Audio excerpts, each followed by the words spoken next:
गरुड़ पुराण के अनुसार क्या होता है मृत्यु के बाद? दोस्तों, जब कभी हमारे किसी परिजन या दोस्त की मृत्यु होती है तो अक्सर हमारे मन में ये ख्याल आता है कि वो कहाँ गए होंगे, क्या वो ठीक होंगे या क्या हम उनसे दोबारा कभी मिल भी पाएंगे।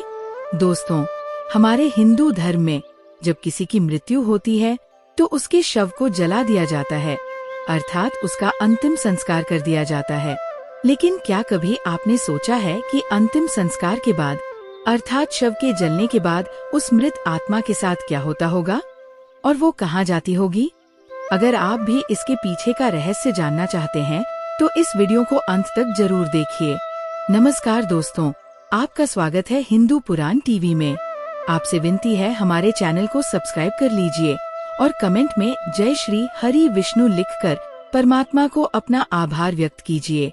दोस्तों, जीवन और मृत्यु की सारी बातें गरुड़ पुराण में विस्तार से बताई गई है और गरुड़ पुराण के अनुसार जब भी किसी की मृत्यु होती है तो यमलोक से 2 यमदूत पृथ्वी लोक आते हैं और सिर्फ 24 घंटों के लिए आत्मा को पृथ्वी लोक से यमलोक ले जाते हैं।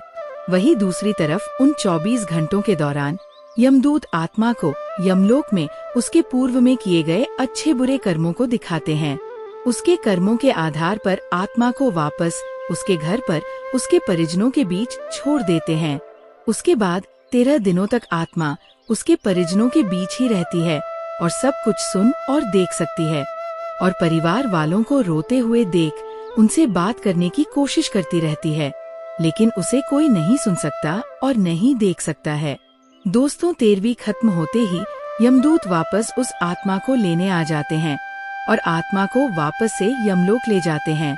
यमलोक के रास्ते आत्मा को 3 अलग अलग मार्ग दिखाए जाते हैं। अब उस आत्मा को किस मार्ग में जाना है यह उसके द्वारा पृथ्वी में किए गए कर्मों पर निर्भर करता है। आपको बता दें कि इन मार्गों से पहले यमलोक के रास्ते आत्मा को कई प्रकार के बाधाओं का सामना भी करना पड़ता है, जिनमें से एक है वैतरणी नदी। गरुड़ पुराण में बताया गया है कि पुण्यात्मा तो इस नदी को बड़ी आसानी से पार कर लेती है, लेकिन पापी आत्मा इस नदी में जाते ही बुरी तरह प्रताड़ित होती है। भगवान विष्णु गरुड़ को बताते हैं कि इस नदी का रक्तरूपी जल कीटाणु, कीड़ों और साथ ही घड़ियाल, मगरमच्छ और ऐसे ही मांसभक्षी जीवों से भरा रहता है। फिर नदी में जैसे ही पापी आत्मा का प्रवेश होता है वह 12 सूर्य की गर्मी के बराबर तापमान में तपने लगती है। जब वो तापमान उससे सहन नहीं होता तो वह आत्मा उस रक्तरूपी जल में डुबकी लगाने लगती है। दोस्तों, वैतरणी नदी के कष्ट सहने के बाद अब आत्मा को उन 3 मार्गों में से किसी एक मार्ग में भेजा जाता है। पहला मार्ग है उत्पत्ति विनाश मार्ग, यानी नरक लोक की यात्रा। दोस्तों, जो मनुष्य अपने जीवन में बुरे कर्म करते हैं, जो सिर्फ खुद के बारे में ही सोचते हैं और पापुण्य में फर्क नहीं समझ पाते, उन्हें नरक लोक जाना पड़ता है, जहाँ पापी आत्मा अपनी सजा भुगतने जाती है। कुंभी पाकम नरक में वे मनुष्य जाते हैं जिन्होंने अपने जीवन में मांस भक्षण किया हो और जो लोग अपने शौक के लिए जानवरों की हत्या करते हैं। यहाँ उनके इस कर्म की सजा में उन्हें उबालते हुए तेल में डुबोया जाता है। अंधतामिष्ठ नरक, ये नरक उन पति पत्नियों की आत्माओं के लिए हैं जो अपने साथी को केवल लाभ या उपयोग की वस्तु समझते हैं।